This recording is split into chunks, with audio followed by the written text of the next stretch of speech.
Hello everyone and welcome back to the Rachelle Anne Miller YouTube channel. Today I'm featuring this adorable digital stamp called Biggest Friend, which is really cute. Now you can find this one on Rachelle Anne Miller's website. When you go to boys themes, you can find this one as a suggestion.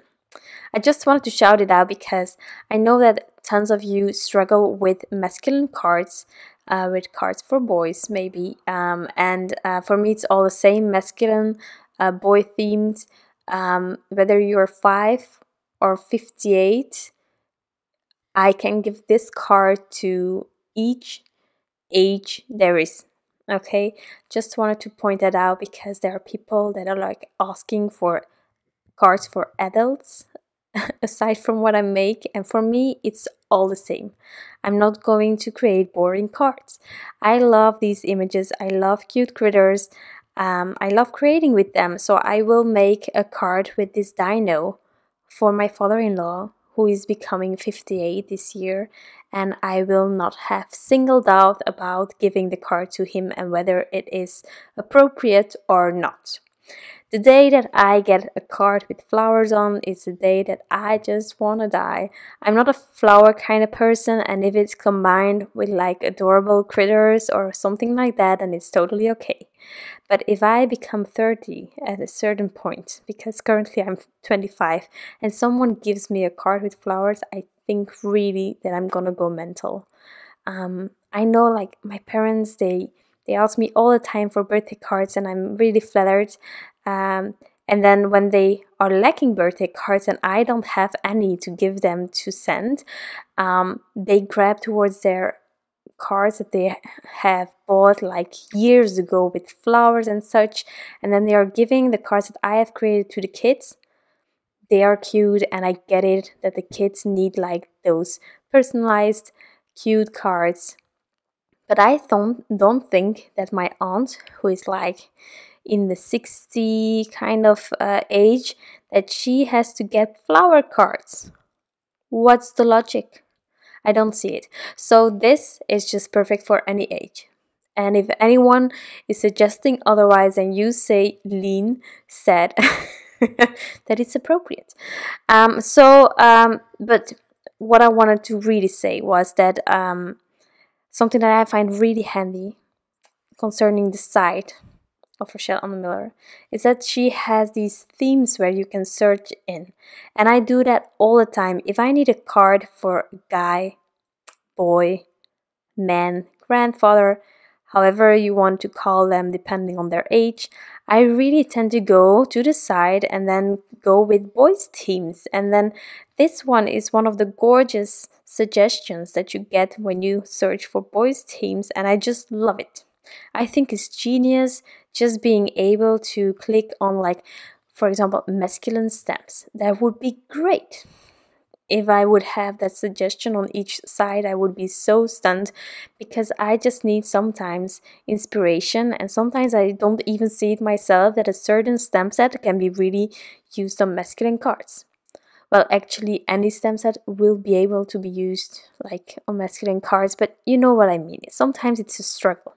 So in case you're wondering, this is perfect. My opinion, of course. Something I also wanted to feature today, and that you might have seen with the dino already, it's a trick or an idea or an inspiration that I got a while back by Nikki Meek. She was a bit back, also team on the design team of Rachelle Anne Miller, and she's incredible. You will all know her, and if you don't know her, definitely check her out, because you will be amazed by each card that she creates. Now, the lovely thing that she has learned me recently was that you can actually add gray markers on top of your combination that you have used, and you get a completely different look. Like the dino, I started with like the teal green, mint green kind of combination, and then I went really subtly with W3 and W1 over it, and it just gives like this soft, maybe more masculine even, but I love it for a feminine card as well, but it just gives it like Yeah, I don't know. It's like je ne sais quoi. Well, um, just something that I wanted to point out. I also used it on the t-shirt. It was bright yellow, and I went over it really subtly with that gray, and it just gives you another vibe. It gives you another combination. You can use it on any color you want. So today I really wanted to feature that. I also did a few gray spots in the grass. By the way, the dotting thing, like, I don't do it often because I don't always feel confident doing that, but there are some incredible card makers that do this all the time, or just for the background. It's stunning. I decided to only feature grounding today, just create the grass as it was originally also drawn by Rachelle, and I just added some dots there. You can also add sky to this card if you want to. You can do ink blending if you prefer doing that. You can do some watercoloring if you have the right paper where you printed it up on. Anything truly is possible. But I also just love a bit of white on the card. It keeps it clean and simple. Although we have all of these details by Rachelle Anne Miller. Now I die cut the panel using the Blueprints 27 by My Favorite Things, a really handy basic die. You probably have seen me use this tons already since I am on this design team, because I just love it. It just gives me the perfect panel, and there is a bit of an edge around it, so you can use a lovely pattern paper to go behind.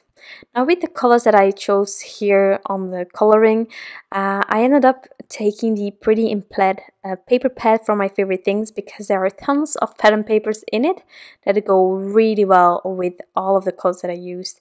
It's a really bright and fun pattern paper. Now I'm going to keep it simple and use this green pattern paper. Now, to be a bit nifty and thrifty, I took the A2 layers die from Waffle Flowers, and I'm just going to die cut a frame out of it. Not that I need a frame, because I have this panel that I want to feature in its entirety, but just because you can use this pattern paper, add it to your card panel, trim off the excess, or you can die cut an A2 sized panel, add it to the card base, then add your panel on top where you colored. But it's such a waste of that beautiful paper. So I tend to create, whenever I'm not too lazy, I tend to create a frame. I'm adding the frame to my card base. I have my card base not perfectly sized, so I'm just going to trim off the excess still. And then I will add my panel on top. Nobody will know that the inner part was like cut out of this pattern paper. Nobody will know, but you will still have tons of pattern paper left to use for another card, and that's just being smart, and I love that. So I'm making sure that I have all of the excess trimmed off, and then I'm going to put some foam tape behind my colored panel and put it right in the center of this card base. Now, something that I wanted to shout out is that I have this foam tape that I'm going to use today. It's from Simon Says Stamp. It's a Big Mama foam tape. It's a really thin foam tape, which is super fantastic. I love it. There is dimension, but not too much. But in case you want to also be really smart when it comes to dimension and stuff, there is this video that Carissa Wiley made, how she has her foam tape kind of made a bit more, well, budget friendly, where she uses like fun foam. She adds score tape on both sides, and that way she has like this foam sheets that she creates herself, and it's really genius. I also did it already and I love it. It's cheaper way to use it that way. It takes a bit of time, but at the end it's just fine. You just do it in bulk and you have tons of foam sheets ready to go.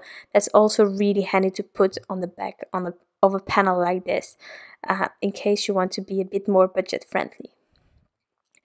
But that being said, this is my card for today. Really simple. You can add embellishments if you want to, but I decided to keep it just really cute and simple like this.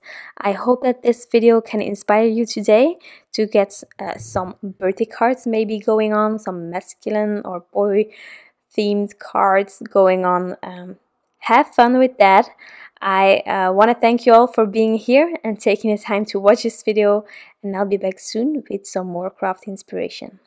Bye!